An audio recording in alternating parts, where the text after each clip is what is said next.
রুসিস কিচেনে আপনাদেরকে স্বাগত। আজ করতে চলেছি সর্ষে পোস্ত দিয়ে মাছের একটি দারুণ টেস্টি তেল ঝাল। আশা করছি আপনাদেরও ভালো লাগবে। ভিডিওর শেষ অবধি সাথে থাকবেন। রান্না শুরু করার আগে মাছগুলোকে আমরা ভালো করে ধুয়ে নুন হলুদ মাখিয়ে নেব। রান্নার জন্য লাগছে কুচনো পেঁয়াজ, কুচনো টমেটো, অল্প কিছু রসুন আর একটি কাঁচা লঙ্কা। রান্নার মেন উপকরণ আজকে আমাদের সর্ষে আর পোস্ত। দুটোকেই আমরা একটি মিক্সিং বলে একটু অল্প জল দিয়ে বেটে নেব। মশলা বাটা হয়ে গেলে কড়াই গরম করে তেল দিয়ে একটি একটি করে আমরা মাছগুলো দিয়ে দেব।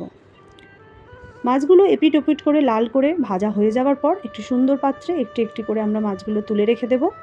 মাছ তোলা হয়ে গেলেই সেই অল্প তেলের মধ্যেই আমরা 5 ফোড়ন দিয়ে দেব, কুচনো পেঁয়াজ দিয়ে দেব আর একটি লঙ্কা দিয়ে দেব।